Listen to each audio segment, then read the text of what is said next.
Hello, David Daniels from Radon Safe Homes and Businesses.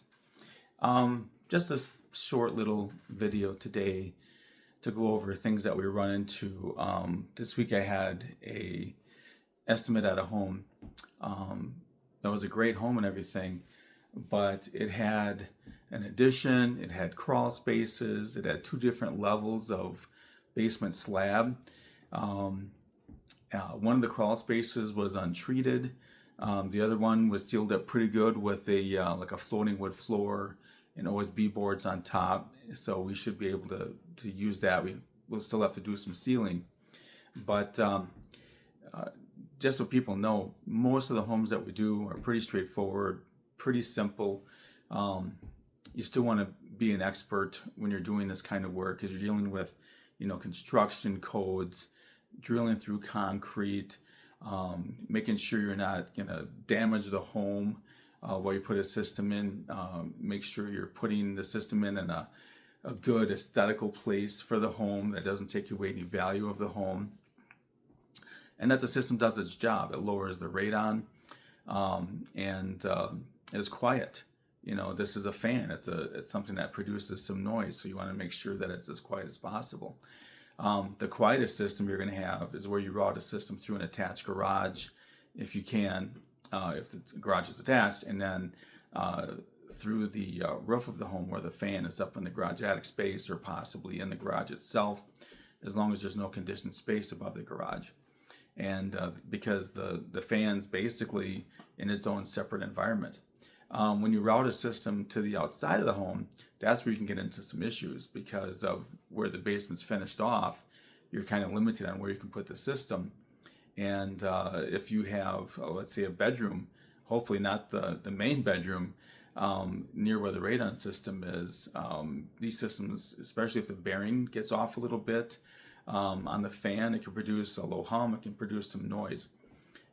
We have some tricks that I'm not really going to divulge because my competition watches my videos and want to tell them what we're doing.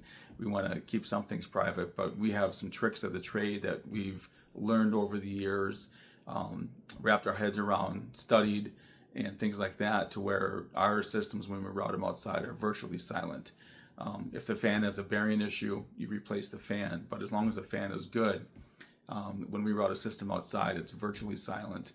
The way we install it. Very simple tricks, but my competitors don't do it because we've received lots of calls over the years where they say the installing company came back to try to quiet it up and try some things, and they just, it just is what it is, and that's just all they can do.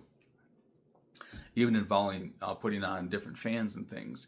And I know why the fans, and I know why the system's making noise. It has nothing to do with the fan. Well, it does because there's a fan on the system, but it's not the fan's fault why the system is producing noise. So we know how to fix those issues.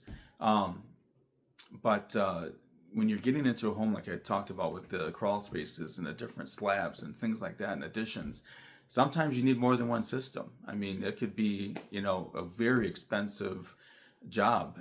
Most of our systems are going to be, $1,150 to $1,400, depending on what we're doing and where we're routing the system. This home is going to cost $8,000 to treat because it needs multiple suction points, lots of piping routed through the garage or through the crawl spaces and basements. And it's actually both systems be routed to the outside. We can't go through the garage on this house.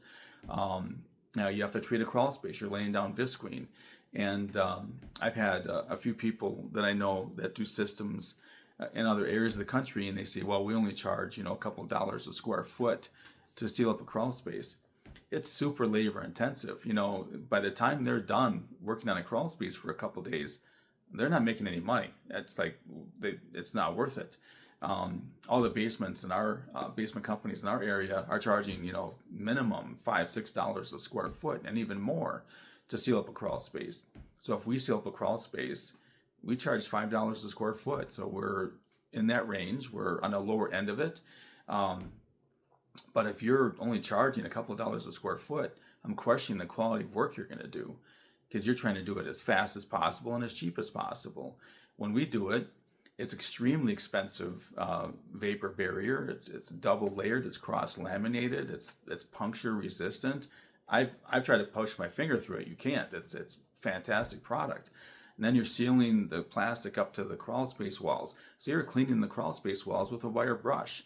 That's labor intensive. And then you're putting the caulk around the whole perimeter of the crawl space, and that's labor intensive. Then you're putting the plastic up onto the walls and rolling it onto that caulk. That's labor intensive. You're laying the plastic vapor down. You're going around posts. You're going around a furnace. You're going around whatever's in that crawl space, any kind of mechanical things, and then you're wrapping those things. You're laying caulk on those. You're taping. You're overlapping this vapor barrier, and then taping it with a special tape, so it's air, so it doesn't leak air, and that tape is super expensive. It's not just regular tape. Duct tape isn't going to do the job. It's much stronger than duct tape. And if the crawl space is just dirt, you're laying down drain tile around the perimeter of the crawl space, and then you're crisscrossing those drain tiles, and then you're laying the vapor barrier on top of that. It's very labor intensive. So $5 a square foot is a fair price. And again, to get it done right. And then what's nice is that if you want to use that crawl space for storage, put down some boards and things like that. Make sure you're not going to crush any drain tile if there's drain tile in there, but you can go in between those areas. You now have a space that you can use for storage. So it's actually a really nice situation. If you were to build an addition and use it for storage, you'd be spending $250 a square foot. I know, because I'm a builder. I know what these things cost. So just know that there's certain cases where sometimes this costs are just going to go up quite a bit based on the house. It's unfortunate, but that's the case out there. Again, most systems are very straightforward, very simple. We're doing one today that's only going to take about 4 hours to install, and it's costing $1,000. So it's a very simple, easy system, and it's going to work great when we're finished. Trying to think of any other things that we go over with as far as our systems on things like this. Not to ramble on, but I just like to bring up things when I think about it to kind of inform the public of what's involved and what we go through and what we're doing. Again, these jobs are physically demanding. You're going up and downstairs quite a bit. You're carrying ladders. You're carrying pipe. You're carrying a huge hammer drill, very heavy equipment, shop vacs full of gravel, things like that. So and or sand or clay. Sometimes you're digging through clay and sand with an auger, a shop vacs, your hand, a small little shovel through a 6-inch hole that we cut.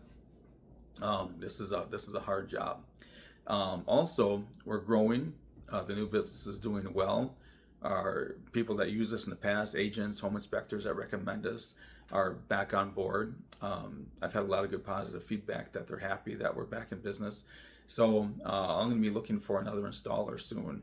My son Ben's going to train him, and my Ben will be he's in charge of installs, my partner. So if you know anybody who might be looking for a position, contact me through the video, and I will get back to you. So again, this is in the Northeast Wisconsin area, Neenah, Wisconsin, Appleton, Oshkosh area is where they probably want to live to be able to commute between where we work out of and the Northeast Wisconsin area. So that is all. Again, any comments, questions, put them underneath on the video, and hope you have a great day.